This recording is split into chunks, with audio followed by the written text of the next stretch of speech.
लिए काम करने के साथ साथ वो लिखते भी हैं। तो इनको मेरा एक गीत है जो मैंने लिखा, और वो मैंने उसको क्या लिखा, वो गीत दीनबंधु सर छोटू राम के जीवन से जुड़ा हुआ है।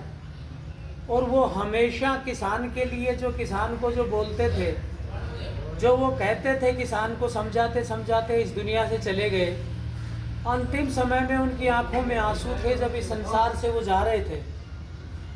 रहबर आजम सर छोटू राम का सबसे बड़ा एक उदाहरण तो ये है कि वर्तमान में जो देश के अंदर हिंदू और मुसलमान की जो बात होती है, उस दौर के अंदर जब पाकिस्तान का गठन नहीं हुआ, पूरा हिंदुस्तान जब एक था, तो लाहौर से लेकर रावलपिंडी तक, आज के अमृतसर पंजाब तक, पूरे भारतवर्ष में उनका नाम चलता था।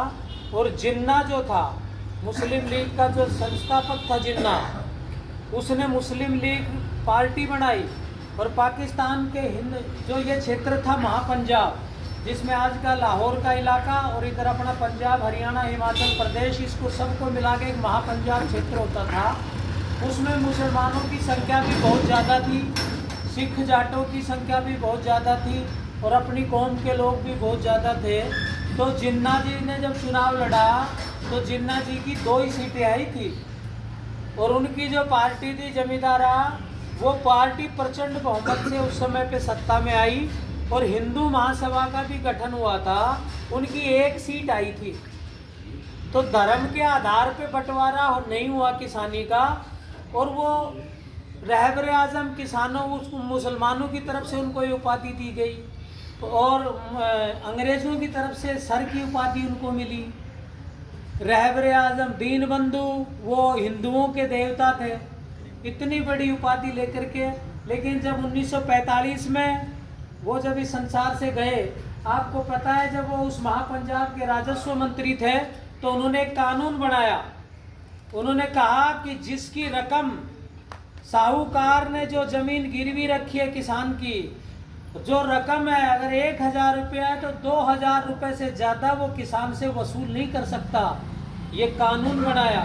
दूसरा उन्होंने कानून बनाया कि जो भी बही, जिस बही में लेखा जोखा किसान का कर्जा लिखा है, सरकार को जो अवगत नहीं कराएगा, उसकी खुद की संपत्ति कुर्क कर ली जाएगी। तो आपको पता होगा कि उस दौर में साहूकारों ने अपनी बही जला दी थी कि तुम्हें जेल जाना पड़ेगा। ये छोटू ने कानून बना दिया। तो किसान, उस समय पे उन्होंने किसान को कर्ज मुक्त करवा के दम दिया था।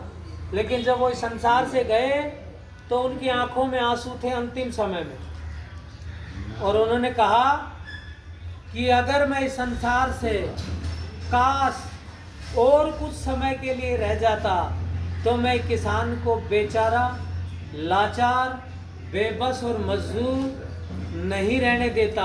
मैं इस किसान को इतना ताकतवर बना के जाता कि देश की सत्ताएं इसके सामने नहीं झुकती। और मैं इसको वो पाठ नहीं पढ़ा पाया। तो उन्होंने कहा, वो एक बात कहते थे जा जाते हैं, भाई किसान 2 बात मान ले, बोलना सीख ले और अपने दुश्मन को पहचान ले। ये 2 ही बात कहते थे वो। बोलना सीख लो, बोलने का मतलब कि ये हमारा अधिकार है, इसको लेके कोई गलत कर रहा है उसका विरोध करो, ऐसा नहीं सहेंगे। और अपने दुश्मन को, जो किसानों का दुश्मन है, उसको पहचान लो। यही तो 2 बातें थी। उन्होंने यही बातें कही। ये बातें मैं आपको, उनका जिलाध्यक्ष जी का आदेश है तो मैं सुना रहा हूँ, वाक्य बोल के। अच्छी लगे